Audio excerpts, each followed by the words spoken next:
پہلے سے موجود تھے. جی جی یہ کوئی ایسا نہیں ہوا کہ پاکستان کے قیام کے بعد، بلکہ البتہ پاکستان کے قیام کے بعد دہشت گردی کو سسٹمیٹیکلی بڑھاوا دیا گیا، اور فرقہ واریت کو اور فرقہ وارانہ تنظیمیں بنوائی گئی. اور پھر یہ کہ یہ کوئی پاکستان کی تاریخ کا پہلا واقعہ نہیں ہے. جس سے پہلے گوجرا میں آپ کو پتہ ہے کہ 300 کرسچنس کو راؤنڈ اپ کر کے تو ماب لنچ کر دیا گیا، جلا دیا. وہ قبضہ مافیا، جی جی بالکل. تو جی اور اسی طرح کئی لاہور میں شہروں میں آپ یہ دیکھیں کہ راشد حسین ایڈوکیٹ جو ملتان سے تعلق رکھتے تھے، وہ صرف ایک وہ وکیل تھے اور ایک کیس کو پلیڈ کر رہے تھے جس پہ الزام تھا کہ اس نے بلاسفیمی کی ہے. باول نگر کا، جی جی تو بالکل صحیح اس کو بھی بڑی بے دردی کے ہے. ساتھ قتل کر دیا گیا. تو یہاں وکلا قتل ہوئے اس فرقہ واریت کے نام پہ، یہاں سول سوسائٹی کے نمائندے جو ہے وہ قتل ہوئے، یہاں سیاسی کارکنوں پہ حملے ہوئے، قتل ہوئے.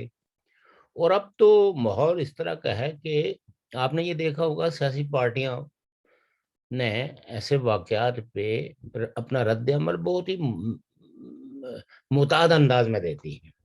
تو یہ ڈرتے پاکستان، ہیں نا. وجہ یہ ہے کہ ڈرتے بیسیکلی وہ دہشت گردوں سے یا انتہا پسند تنظیموں سے نہیں ہے، کیونکہ جی ان جی کو جی بالکل وہی کہ پیچھے جو بیٹھی ہوئی قوتیں ہیں جو ان کو سہارا دیے ہوئے ہیں، جو ان کو کمزور نہیں ہونے دیتی. اصل میں مسئلہ یہ ہے کہ وہ بھی پوائنٹ سکورنگ کے طور پہ دہشت اور ہراسمنٹ کریٹ کرنے کے لیے، تاکہ لوگ اپنے حقوق کا کوئی یا اس دنیا میں جینے کا کوئی حق طلب کرنے کے کا کوئی جو ہے نا وہ ایسا کوئی ڈیمونسٹریٹ نہ کر دیں. تو پاکستان کی سوسائٹی پہ جو موت کے سائے ہیں وہ منڈا رہے ہیں. اور یہ دہشت گردی ایسے نہیں ہے. آپ کے کل ہی آپ کے سامنے مطلب یہ کہ حقائق رپورٹیں، یہ تو وقتاً فوقتاً جو ریسرچ سکالرز ہیں وہ بھی رپورٹیں کلیکٹ کرتے ہیں، بین الاقوامی برادری کے بھی کچھ لوگ، کچھ این جی اوز بھی، حتیٰ کہ پولیٹیکل پارٹیز بھی یہ کام کرتی ہیں کہ یہاں یہ چیزیں کیسے ہوتی ہیں. ان کے ڈانڈے جو ہے وہ پیچھے جا کے اسٹیبلشر ملتے ہیں. بعض مقامات پہ ان کے باہمی تصادم بھی ہوتے ہیں. اب یہ جس شخص کو سیالکوٹ میں موب لنچنگ ہوئی ہے، یہ کوئی خالی مرڈر نہیں ہوا کہ چلو کسی نے گولی مار دی یا کوئی ایک آدمی حملہ آور ہو گیا اور کہیں کسی جسم کے نازک حصے پہ وار لگ گیا اور وہ مر گیا. نہیں، یہ تو باقاعدہ. اور پھر آپ یہ دیکھیے کہ جو بچے جن کی ویڈیوز آئی ہیں وہ ہارڈلی 16 17 میکسیمم 18 19 کے. جی تو اب سوال یہ پیدا ہوتا ہے کہ کیا یہ لوگ فیکٹری کے ملازم تھے؟ باہر سے بھی آئے ہیں لیکن اصل فیکٹری کے ملازمین سے شروع ہوا ہے کام. تو اور پھر کیا پاکستان کی ریاست کے اندر یہ استطاعت موجود ہے، یہ طاقت موجود ہے، یہ ہمت موجود ہے کہ فیکٹری کے ان ملازمین کو جنہوں نے یہ شر پھیلایا اور ایک انسان کو جو اپنے خاندان کا کفیل تھا، کیونکہ آپ کو پتہ ہی ہے کہ اپنا وطن کوئی ایسے نہیں چھوڑتا، اپنی ضرورتوں کو میٹ کرنے کے لیے ہی، اپنے بچوں کی کفالت کے لیے، شاید اپنے رشتہ داروں کے لیے. اور جس آدمی نے یہ اتنی سارا علم حاصل کیا کہ وہ ایک دوسرے ملک میں جا کے ایک فیکٹری کا جنرل مینیجر بن جائے، تو یہ کوئی معمولی قابلیت کی بات نہیں ہوتی. اور اس میں کئی ایک وہ مقامی اور غیر مقامی کے رسبات بھی بیچ میں سکتے ہیں، اور بہانے مذہب کا بہانہ تلاش کیا گیا اور پھر اس کو مار دیا گیا. تو یہ اب ریاست کا امتحان ہے. لیکن الزام بڑا بونڈا ہے نا جی. آپ نے سنا کیا ہوا کیا ہے؟ جی وہ کہ کوئی کاغذ، وہ اخبار کا کاغذ تھا کوئی اشتہار کا، تو اس نے ڈسٹ بن میں پھینک دیا. اب اندازہ لگائیں کہ اس کو نہ عربی پڑھنی آتی ہے نہ اردو پڑھنی آتی ہے. جی اس کے نظر میں کیا ہے جی؟ اور خود پکوڑے بنا کے بیچتے ہیں یہ. تو یہی میں کہہ رہا ہوں کہ یہ پکوڑے بیچنے والے جو ہے نا، جو انہی اخبارات کے اندر جہاں آیتیں بھی لکھی ہوتی ہیں، جہاں بہت سارے اس طرح کی جو ہے، ان کو کوئی ایسا اصل سوال یہ نہیں ہے کہ ان کو کوئی ناموس رسالت سے کوئی عقیدت ہے. یہ اس ملک کے اندر ایک دہشت، ایک خوف، مذہب افراتفری پھیلانا چاہتے ہیں. اور میں سمجھتا ہوں کہ بتدریج یہ ملک جو ہے وہ سول وار کی طرف بڑھ رہا، بلکہ سول وار کا آغاز ہو چکا ہے. اگر آپ دنیا کے اندر جو سول وارز ہوئی ہیں ان کی آپ ہسٹری اٹھا کے دیکھیں تو اسی طرح کے واقعات ہوتے ہیں. لوگوں کو قانون کا خوف ختم ہو جاتا ہے. کچھ لوگ جو ہے وہ قتل و غارت گری کو بالکل اس میں کوئی عیب محسوس ہی نہیں کرتے، کوئی آر محسوس نہیں کرتے.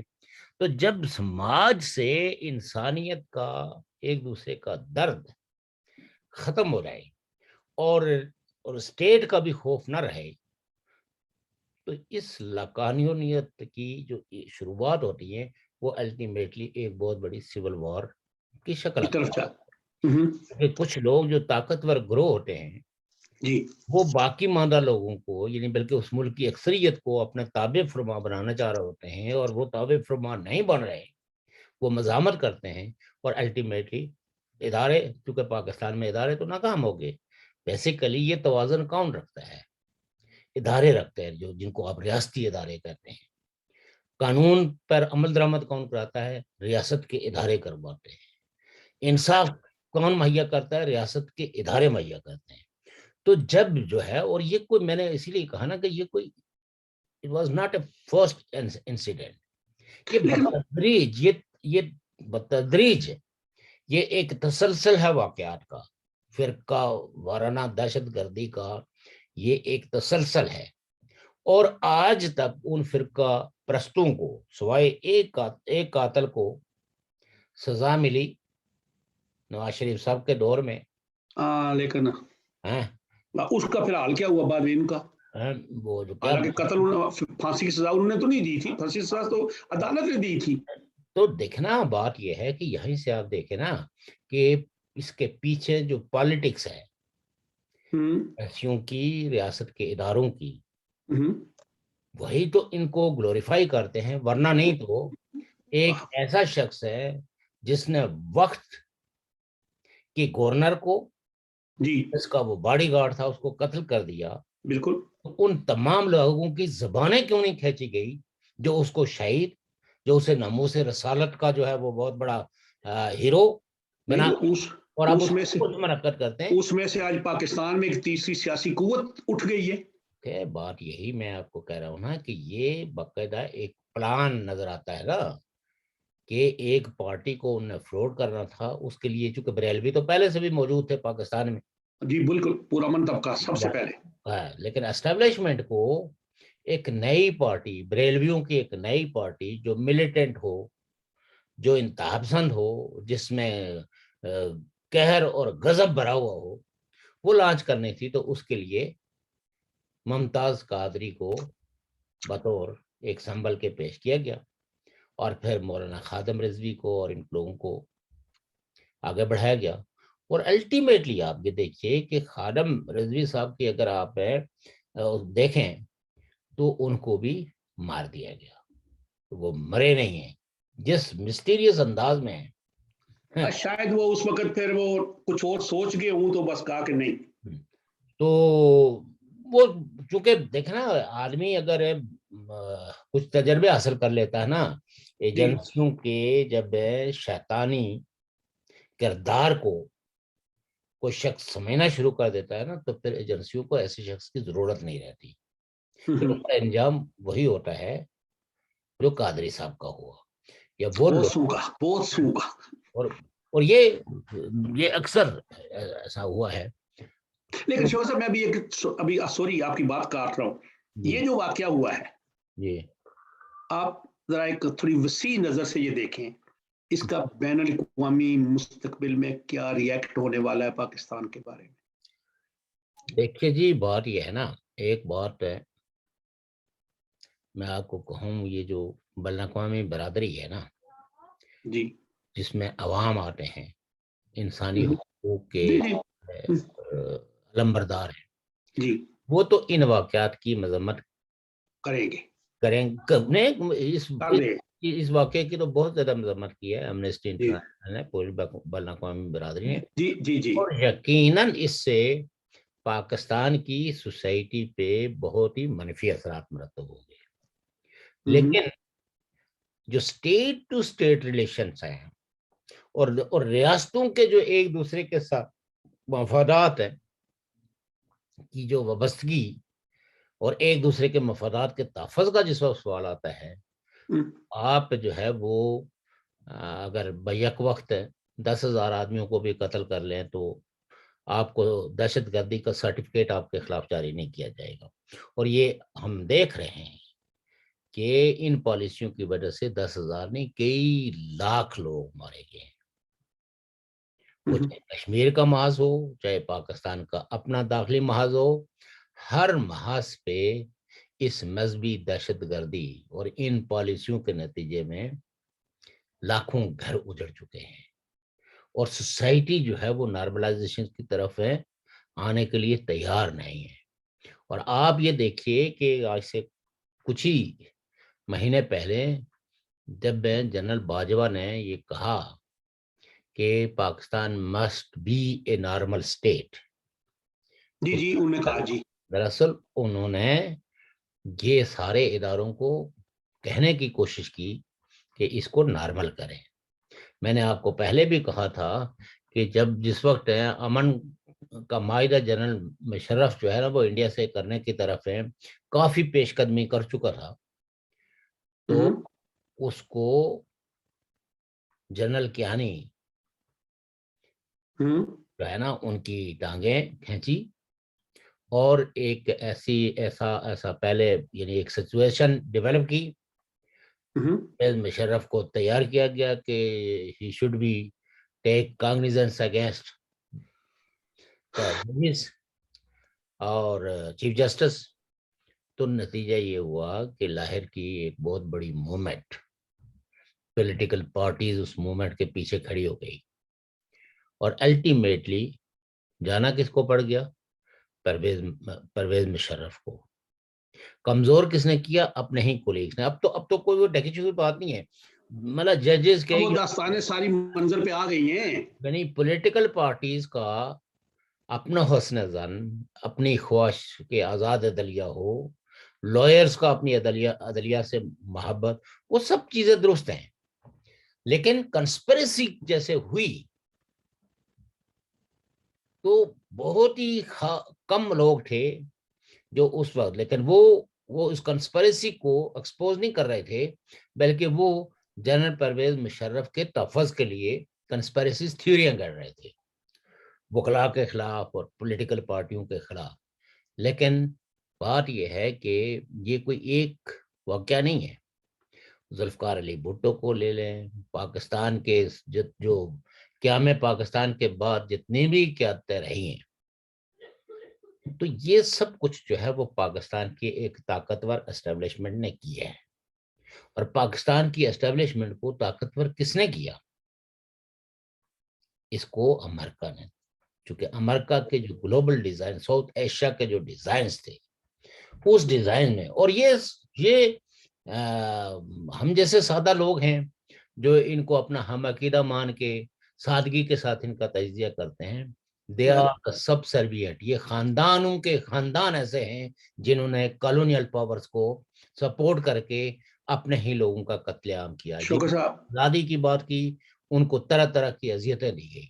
ویسے میں آپ کی باتوں سے اختلاف بڑا کم کرتا ہوں، جی جی جی، لیکن آج پھر میں تھوڑا سا اختلاف کر لوں گا، مجھے معافی دیجیے۔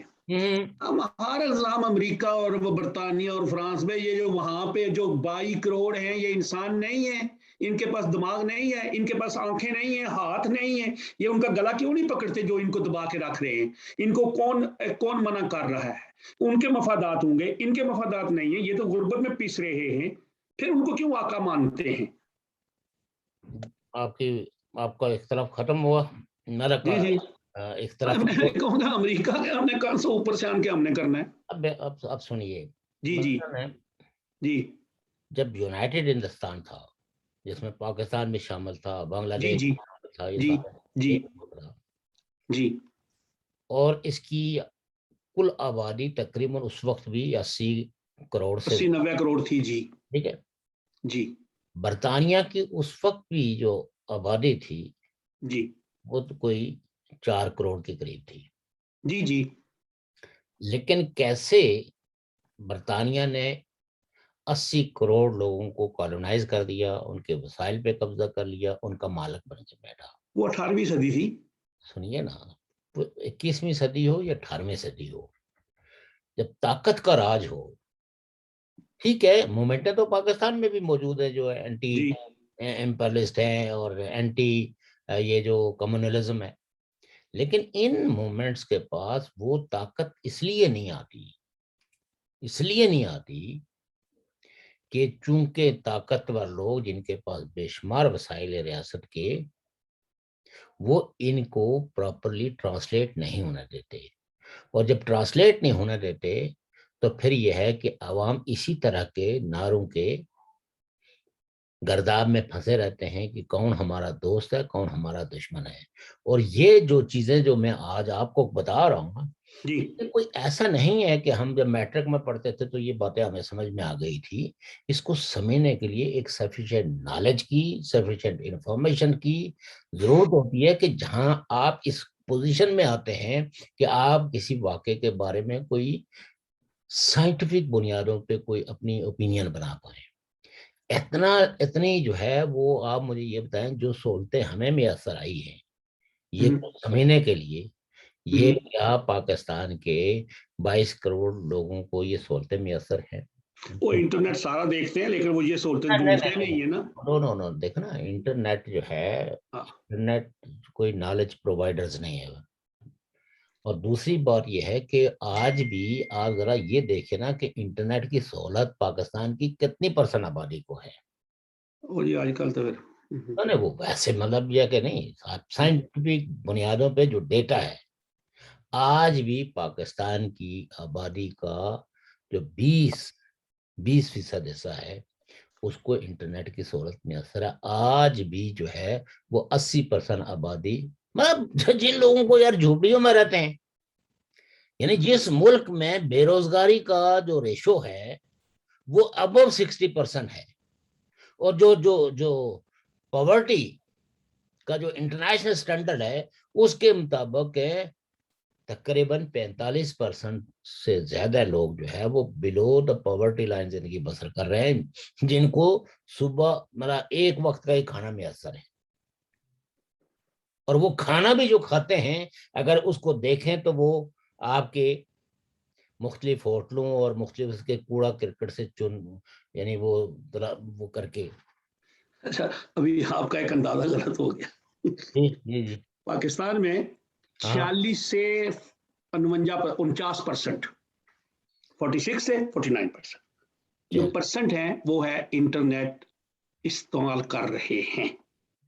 میری بات ان سے لڑائی نہیں ہے شوکت صاحب. ایک منٹ سن لیجیے نا میری جی, میں یہ کہتا ہوں کہ 2 منٹ کے لیے اگر یہی فرض کر لیا جائے جی جی جو آپ نے ڈیٹا دیا ہے, جی جی جی جی, اگر یہ ڈیٹا جو ہے وہ تسلیم کر لیا تھا تو اس کا مطلب یہ ہے کہ 50% آبادی کو تو نہیں ہے. 50% آبادی جو ہے اس کا مطلب یہ ہے کہ ایکسٹریملی اگنورینس کا شکار ہے, ایکسٹریملی. کیونکہ کتابیں تو ہمارے ہاں جو مارکیٹ میں مال بک رہا ہے, تو ان کتابوں کو کسی بھی جگہ سے اٹھا کے پڑھیں تو ان میں تو یہی کچھ ہے جو پاکستان میں ہو رہا ہے, یہ کوئی نیا تو نہیں ہو رہا ہے.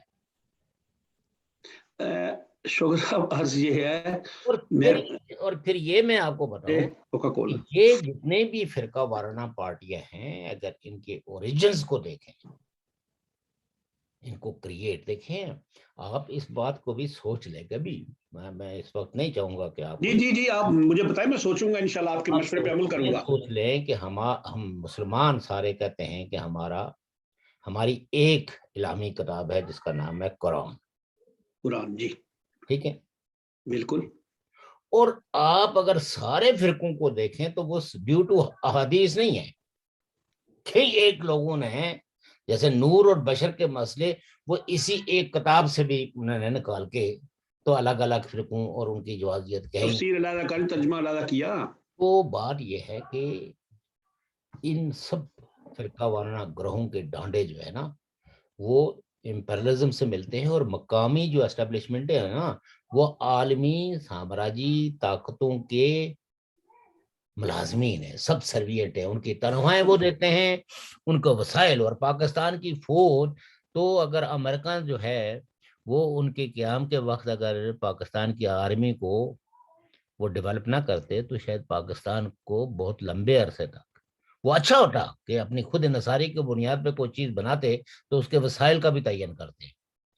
تو یہ کوئی اب ڈکی چھپی باتیں نہیں. ابھی اور کئی ایک جنرل ریٹائرڈ آپ کو بتا چکے ہوئے ہیں کہ پاکستان میں بریگیڈیئر سے اوپر جو ترقی ہوتی ہے وہ امریکہ بہادر کی مرضی کے بغیر نہیں ہوتی، اور اگر خدا نہ خواستہ کوئی ترقی کر بھی رہے تو وہ خیریت سے جو ہے نا وہ گھر نہیں جاتا.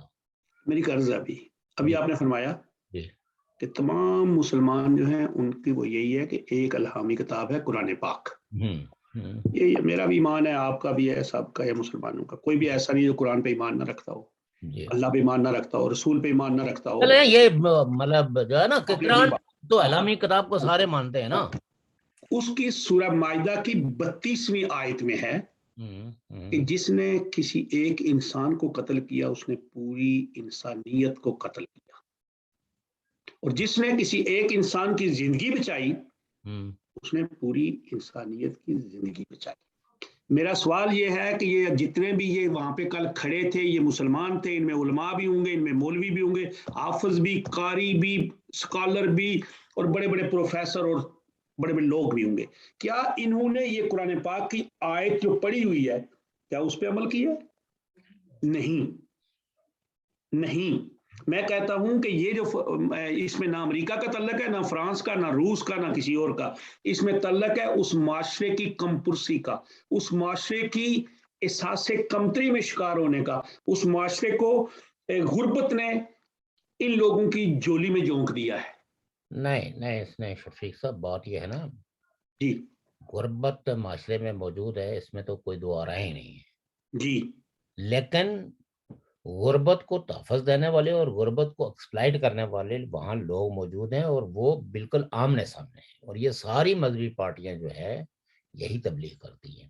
اور میں نے کل پرسوں ایک ڈاکومنٹری دیکھی ہے عراق وار پہ کہ کس طرح آئی ایس ایس کے لوگ جو ہے وہ لوگوں کا، عام لوگوں کا قتل عام کرتے تھے. عورتوں کو گولی مارنا تھا ان کے لیے ایک شغل سے زیادہ کوئی چیز نہیں تھی. گلے کاٹنے جی ذبح کیا ہے، گلے کاٹنے. تو کہنے کا مطلب یہ ہے کہ یہ لوگ جو ہے یہ بالکل قرآن کو پڑھتے ہیں، بلکہ اس کی آیتیں تو اپنے مقتدین کو سناتے بھی ہیں، لیکن ان کے زبان سے جو آگ اگلتی ہے دوسروں کے خلاف، کوئی ان مقتدیوں میں، کوئی ان سامعین میں اٹھ کے کھڑا ہو کے تو یہ آیت جو آپ مجھے سنا رہے ہیں یہ ان کو سناتا ہے کہ جناب آپ کی اس تبلیغ کے نتیجے میں یہ ہو رہا ہے. یا انہوں نے جو رد عمل میں ان کے مقتدیوں نے جو لوگ مارے ہیں، قتل کیے ہیں، ان کی انہوں نے مذمت کی. ایسی بات کو، ایسے واقعات کو یہ اس طرح نظر انداز کر دیتے ہیں جسے کوئی واقعہ ہوا ہی نہیں. لیکن ان کی خوشی جو ہے نا وہ ان کے چہروں پہ نمایاں ہوتی ہے جس دن جو ہے وہ کوئی شخص قتل ہوتا ہے. آپ مجھے یہ بتائیں کہ گوجرا میں دیکھیں نا وہ لینڈ گرابر سے کچھ بھی نہیں، لیکن آئے تو اسلام کا نعرہ لگا کے نا جی، مطلب یہ کہ لوگوں کو زندہ جلایا. کتنے علماء کرام تھے جنہوں نے اس واقعے کی مذمت کے لیے جمعہ کو روز جلوس نکالے ہوں، ان لوگوں کی مذمت کی ہو. کوئی ایک جلوس آپ کسی مذہبی پارٹی کا گوجرا کے ان لوگوں کو، ان عیسائیوں کو جن کو دن دہاڑے 300 سے 400 پولیس والوں کی موجودگی میں زندہ جلایا گیا، کسی مذہبی پارٹی نے اس واقعے کی مذمت کرنا بھی گوارا نہیں کی. اور یہ مذمت آپ کہتے ہیں، میں نے ایک انٹرویو سنا تھا، ڈاکومنٹری فلم تھی دلی میں، جو ہندو سندھ سے گئے ہیں تھر پارکر سے یا آگے پیچھے سے، ایک بچی تھی، I think she was not elder then 12 years old, اس کو گروم کیا جاتا رہا یہاں پہ کہ تم شادی تمہاری ہوگی، کسی مولوی یا جو بھی بندہ تھا وہ اس کو گروم کرتا تھا. تو اس نے پوچھا کہ میں تو بڑی چھوٹی ہوں، میں تمہارے ساتھ کیا مطلب، تم مجھے کیوں ایسے کرتے؟ اس نے کہا کہ مطلب ہندو جو لڑکی ہوتی ہے اس سے اگر شادی کرو تو قوت مدافعت بڑھتی ہے. اب اندازہ لگائیں، اس نے تو کسی اور لفاظ میں کہا، میں نے ذرا تھوڑے سے آپ نے تو تھوڑے ایسے الفاظ میں کہ لوگ سن سکتے ہیں. میں حیران اور پریشان ہو گیا کہ یہ ابھی اندازہ لگائیں کہ ہم اس نہج پہ پہنچ چکے ہیں کہ ان کو اس طرح ہم دوسرے لفظوں میں ہم ان کو دیکھیے، اگر اس واقعے پہ جن لوگوں کی ویڈیو ہر چیز عام سامنے ہے جی ان کو قرار واقع سزا دے دی جائے، اور وہ لوگ جو ایسے مجرموں کو گلوریفائی کرتے ہیں ان کو سزا دینے کے اقدامات کیے جائیں، میں آپ کو بتاؤں کہ یہ سوسائٹی جو ہے نا وہ شانت ہو جائے گی. سر لیکن چونکہ یہاں پیچھے ریاست کے اپنے عزائم شامل ہیں، وہ سسٹمیٹکلی لوگوں کا قتل عام کروا کے ان پہ ایک دہشت اٹھانے چاہتے ہیں. اور میں نے دیکھا ہے نا کہ ہم بھی ادھر تھے جب تو ہم نے دیکھا ہے کہ لوگ کتنے سہمے ہوئے تھے، اور جب ہم نے اس کے خلاف آواز اٹھائی، صرف امن کی بات کی، کوئی کسی کو نامزد کر کے نہیں، اور ساتھ میں یہ کہا کہ ریاست جموں کشمیر کے اس حصے کے اندر جس ملیٹنسی کا آغاز کیا جا رہا ہے یہ کشمیریوں کو تباہ اور برباد کر دیں گے، اور کشمیریوں کے ہاتھ کچھ نہیں آئے گا، جو ہے یہ بھی چھن جائے گا. تو عباس پور کے مقام پر حزب المجاہدین، اور یعنی آپ یہ کہہ سکتے ہیں کہ پیپلز پارٹی، مسلم کانفرنس اور تمام مذہبی پارٹیوں نے پہلے اعلان کیا، ہجیرہ میں پہلے اعلان، پیپلز پارٹی بھی شامل تھی. پیپلز پارٹی بھی شامل تھی. یہ کس طرح مذہبی جماعتوں میں چلے گئے جی؟ سر بات یہ ہے کہ جو انڈیویجول پیپلز، غلام صادق صاحب تھے ادھر؟ نہیں، غلام صادق صاحب نہیں تھے. میں آپ کو بتاتا ہوں، عباس پور میں جو اصغر افندی تھے پیپلز پارٹی کے، وہ شامل تھے، ان کے بھائی شامل تھے. اچھا، ہاں. تو ان لوگوں نے پہلے اعلان کیا کہ چونکہ United Kashmir People's National Party یہ کشمیر میں جہاد کو تسلیم نہیں کرتی، لہذا ان کو مارو، تو لہٰذا ان کو ہم عباس پور کی دھرتی پہ جلسہ نہیں کرنے دیں گے. اچھا. اور حکومت وقت سے یہ کہا کہ اگر آپ نے ان کو نہ روکا تو حالات جو خراب ہوں گے اس کی ذمہ داری انتظامیہ پہ ہوگی. کیونکہ اس سے پہلے ہجیرہ میں بھی جب ہم نے کنونشن کیا تو اس وقت بھی اسی طرح کے اعلانات کیے گئے. اچھا. لیکن وہاں کچھ بھی نہیں ہوا، ہمارا جو جی ہو گیا، کنونشن ہو گیا تھا. تو وہاں انتظامیہ کو انہوں نے کہا کہ جی دفاع 144 لگا دیں، کیونکہ دلیری ان کی اتنی ہے کہ ان کو اگر اسٹیٹ کی سپورٹ، انگریز ایک ایسا ترے لفظ دے گیا ہے اس میں بڑی بڑی بھی جاتے ہیں نا. میں آپ کو دیکھیں، میں وہ شخص ہوں جس کے کچھ ذاتی تجربے ہیں، ہم نے ان کی دلیریاں بھی دیکھی ہوئی ہیں اور ان کی بزدلیاں بھی دیکھی ہوئی ہیں. تو جب ہجیرے میں حالانکہ انہوں نے بڑے بڑے معززین علاقہ جو ہے نا ان کو بھی شامل کر کے، لیکن وہاں جو ہے یہ نہیں کر سکے، ہمت نہیں پڑی ان کی حملہ کرنے کی. لیکن عباس پور میں دفاع 140 ہوا تو ہم نے غور کیا کہ بھائی دفاع 140 حکومت نے لگا دیا. اگر ہم نے ملتوی کرنا ہوتا تو ہمارے پاس معقول بانا تھا کہ چونکہ اسٹیٹ نے 144 امپوز کر دیا ہے تو so we can not go there. لیکن ہم نے کہا کہ یہ اگر ہم آج اس 144 کو نہیں توڑیں گے تو یہ تو ہر جگہ جہاں بھی ہم جائیں گے تو یہی بہانہ کر کے امن کا خطرہ ہے. تو اصل مسئلہ تو یہ ہے کہ یہ ہمارا پیغام لوگوں تک نہیں پہنچانا، اصل خطرہ یہ ہے. ہم مانگ کے، میں یہ شاید پرائیویٹلی آپ کو، لیکن آج میں یہ کیمرے کے سامنے یہ بتا رہا ہوں کہ ہمارے جو جلوس تھے ان جلوسوں میں بہت بڑی تعداد تھی لوگوں کی، لیکن ڈسپلن انہوں نے طے کیا کہ جناب میں وہ جا کے باقی لوگ جو ہے وہ پارٹی کے جو کارکنان ہیں وہ دفاع 140 توڑ لیں گے، جلسہ آرگنائز کر لیں گے، تو دین آئی ول انٹر عباسپور، اور مطلب یہ ہے کہ جو ہے نا میں تقریر کروں گا۔ تو جلوس جا رہے تھے، میری گاڑی پیچھے تھی، تو ایک کوئی 3-4 بندے تھے، انہوں نے ایسے ہاتھ دیا، تو میں نے گاڑی روکی، گاڑی رکوائی تو پوچھا، انہوں نے کہا جی بات یہ ہے کہ بہت پولیس ہے، عباسپور میں آپ یہ جلوس لے کے انٹر نہیں ہو سکتے، بلکہ وہ جو عباسپور شہر کو جو پل جی جی ملاتا ہے آپ اس کو کسی صورت پہ نہیں کراس کر سکتے، چونکہ پورے ضلع کی انتظامیہ نہیں بلکہ اور بھی اضلاع سے پولیس منگوائی گئی ہے۔ تو میں نے کہا کیا کرنا چاہیے؟ انہوں نے کہا اگر آپ پگڈنڈی کے راستے جی تو پیدل چلے جائیں، لوگ بہت آئے ہوئے ہیں، تو آپ پیدل چلے جائیں۔ پیدل بنا، تو آپ اس کو حماقت ہی کہہ سکتے ہیں، ظاہر ہے کہ اس طرح کے ایڈونچرز جو ہے وہ ہم نہیں کرنے چاہیے، نہیں کرنا چاہیے، خاص کر سیاسی آپ جیسے بندوں کو۔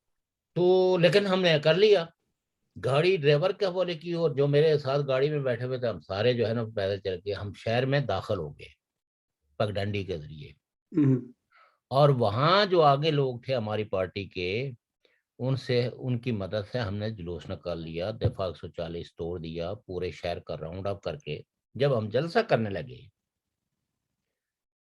تو شاید وائرلیس کے ذریعے میسج کیا گیا، جو پولیس اصل میں جو ہے نا وہ وہاں پل کھڑی تھی۔ کے علاوہ وہاں ایک بہت بڑی رنگڑ ہے جو مطلب یہ ہے کہ جو ہے نا عباسپور شہر کو ذرا تھوڑا سا کاٹ کے رکھتی ہے، تو انہوں نے کہا وہ جن کو آپ نے روکا ہوا، آپ نے کس کو روکا ہوا؟ وہ تو یہاں دفاع پہنچ کے 140 تو جس وقت پولیس آ کے یعنی تقریریں ہو رہی تھی، پولیس نے آ کے فائرنگ شروع کی اور لاٹھی چارج شروع کیا، تو اس وقت جناب یہ لوگ بھی نعرہ تکبیر اللہ اکبر کہہ کے حملہ آور ہو گئے۔ حملہ آور ہو گئے اور پتھراؤ کرنا شروع کر دیا۔ تو اس سے میں نے دیکھا کہ یہ اندر سے کتنے بزدل لوگ ہیں کہ جب تک کہ ان کو پولیس کی پروٹیکشن حاصل نہیں تھی، جب تک انتظامیہ کی پروٹیکشن حاصل نہیں تھی، اور ان کو یقین نہیں ہو گیا کہ اب یہ لوگ ہمارا کچھ نہیں بگاڑ سکتے، اس وقت تک یہ حملہ آور نہیں ہوئے۔ دیکھیں نا انڈیویجل ایک انسان جو ہے وہ اگر آپ بندوق لے کے کہیں داغ لگا کے بیٹھے ہوئے ہو اس کو مار دیں، اس میں کوئی دلیری تو نہیں ہے نا، لیکن تو میں نے ان کی دلیریوں کو بہت قریب سے دیکھا ہوا ہے، اور اس طرح کی گدڑ بھپکیاں جو ہے وہ میں نے کئی سو کال نیشنلسٹوں کی زبانوں سے بھی سنی ہیں، چونکہ آزاد کشمیر میں بدقسمتی سے جنہوں نے خود مختار کشمیر کے نعرے کا ٹیگ لگایا ہوا ہے، آج پاکستان کے لوگوں کی آنکھیں میں کھلی ہوئی ہے، وہ اس پورے سسٹم پہ سراپا احتجاج ہے، لیکن ہماری ان لوگوں کا ابھی بھی بیانیہ وہی ہے، اور وہ چند مرحات کی خاطر جو ہے وہ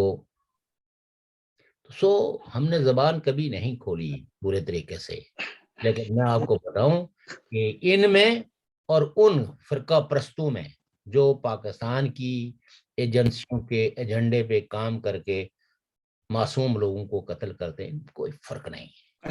جو لوگ اس گھنونے جرم میں شریک ہیں انسانوں کے قتل عام میں، وہ چاہے کتنا مقدس نعرہ ہو یا مقدس مشن ہو، جس مشن کے اندر دوسرے انسان کے قتل آپ کے فتوے کے بقول وہ پوری انسانیت کا قتل کیا ہے، اور ہم نے ان کو دیکھا ہے کہ انہوں نے اس طرح عقیدے کے اختلاف کی بنیاد پہ، سیاسی نظریے کی اختلاف کی بنیاد پہ لوگوں پہ کفر کے فتوے لگائے، ایجنسیوں کو خوش کرنے کے لیے ان کو دوسرے ملکوں کا ایجنٹ قرار دینے کی کوشش کی، تاکہ ان کے جتنے بھی سیاسی جو اثر سوکھ ہے اس کو ہر نو کے سے کم کیا جائے، ختم کیا جائے۔ تو یہ سارے لوگ یہ چاہے جتنے چیخ کے تقریریں کرتے ہوں، یہ بعض دفعہ انڈرسٹینڈنگ کے تحت یہ مذہبی گروہ اور ان کے آگے جو دوسرے لوگ جو سو کال نیشنلسٹ کہلاتے ہیں، یہ انڈرسٹینڈنگ کے تحت، تاکہ وہ جو جینون مومنٹ ہے، سنجیدہ مومنٹ ہے، جو ان کو روکا جائے، ان کو روکا جائے اور لوگوں کو کنفیوز کیا جائے کہ ان میں سچا کون ہے، حق پہ کون ہے۔ اچھا شوکت صاحب، ابھی تو ماشاءاللہ آپ نے بڑی بات ہے، ہمارا ٹائم بھی جائے گا، ابھی 12 منٹ 10-12 منٹ ہے ہمارے پاس۔ ایک بات بتاؤں آپ کو، جی جی، ریاست کے بارے میں نے 1-2 پروگرام پہلے کیے تھے، کچھ میں نے آرٹیکل لکھے تھے کہ یہ جو غیر ریاستی لوگ ہیں ریاست میں، ان جو جرائم کرتے ہیں، جو جرائم پیشہ ہیں، ان کو ریاست سے نکالا جائے اور ان کا ریکارڈ رکھا جائے کہ یہ پیچھے کہاں سے آئے ہیں، کہاں ان کا کریمنل ریکارڈ ہے، تاکہ ریاست کے اندر جرائم کو کنٹرول کیا جا سکے۔ یہ 22 دن پہلے ڈڈیال ایک نام کی جگہ ہے، تحصیل ڈڈیال ہے، ضلع میرپور ہے، یہ وہی جگہ ہے جہاں پہ راجہ تنویر کو آپ کو پتا ہے کہ وہ بیچارہ 2 سال بیچارہ وہ جھنڈا اتارنے کے چکر میں پڑا گیا، اس کو افغانیوں نے مارا تھا۔ وہاں پہ ایک کٹھاڑ گاؤں ہے، میرا اس گاؤں سے اس لیے تعلق ہے کہ کوئی تھوڑی سی زمین تھی وہاں پہ ہماری، راجہ دلاور خان کٹھاڑ جس کو کہتے ہیں، وہاں پہ ایک لڑکی تھی کمل نام کی، 13 سال کی لڑکی تھی، وہ گھر سے دہی لینے یا کچھ لینے گئی، غائب ہو گئی۔ پولیس ڈھونڈتی رہی، ڈھونڈتے ڈھونڈتے اب وہ کچھ کھرے ملے تو ایک پنجاب کا لڑکا جو ضلع فیصل آباد کا تھا، جو وہاں پہ اپنے بھائی کے ساتھ کوئی ٹھیکیداری کرتا تھا، اس بندے کو پکڑا گیا، یعنی اس کے پر جب ثبوت لگے، اس نے باڈی بھی برآمد کروائی جو اسی علاقے سے 10 منٹ، اور اس نے اس کے ساتھ زیادتی بھی کی اور اس کے بعد قتل بھی کر دیا۔ اب وہ بندہ گرفتار ہے، ضمانت ہو جائے گی، مقدمہ بنے گا۔ میں نے ہمیشہ ہم نے کبھی بھی، مجھے لوگوں نے گالیاں بھی دی کہ آپ اپنے بھائیوں کے خلاف اختلافات دیتے ہیں، یہ بات نہیں ہے۔ جو بھی غیر ریاستی لوگ ریاست کے اندر آئے ہیں، کام کریں، مزدوری کریں، ہمیں کوئی، میں نہیں سمجھتا کہ بری بات ہے، اپنا رزق کمائیں، لیکن جو ایسے جرائم کرتے ہیں ان کا ریکارڈ رکھنا کس کی ذمہ داری ہے؟ کیا اسی طرح دیکھیں بات یہ ہے نا کہ یہ کوئی مسئلے کا حل نہیں ہے کہ آج آپ کوئی مطلب یہ ہے کہ کسی علاقے کے اندر شیلڈ لگوا لیں کہ یہاں سے اندر کوئی اور نہیں جا سکتا۔ یہ تو نہیں کہ میں کہتا، اصل مسئلہ جو ہے وہ یہی ہے کہ it is the prime responsibility of the state to protect the life, liberty and property of the people of nationals, yeah, of the nation. جی باقی دیکھیں، روزگار کے حصول کے لیے لوگ دائیں بائیں ٹریول کریں گے، ہم خود 10,000 کلومیٹر دور آئے تھے، تو اس لیے یہ ہے کہ چونکہ وہاں ریاست جو ہے نا، یہ آرگنائز جو جرائم ہوتے ہیں نا، ان کے پیچھے بھی ریاست ہوتی ہے کہ تاکہ لوگوں میں جڑت پیدا نہ ہو، یعنی Punjabi versus Kashmiri, Kashmiri versus Baloch, Kashmiri versus Pashtun, یہ سب چیزیں جو ہے مثلا کوئی ایک فرد جو ہے، دیکھیں بات یہ ہے نا کہ ایک پشتون اگر کوئی غلطی کرتا ہے تو اٹ ڈزنٹ مینس کہ سارے پشتون خراب ہو گئے، یہ تو کہتے ہی نہیں، ہم نہیں کہتے، لیکن جی آپ کو پتا ہے کہ وہاں کے سینٹیمنٹس کیا ہوتے ہیں، سارے پٹھانوں کو نکالا جائے گی، بالکل ایسے ہی ہے، آپ کا مطالبہ ہوتا ہے۔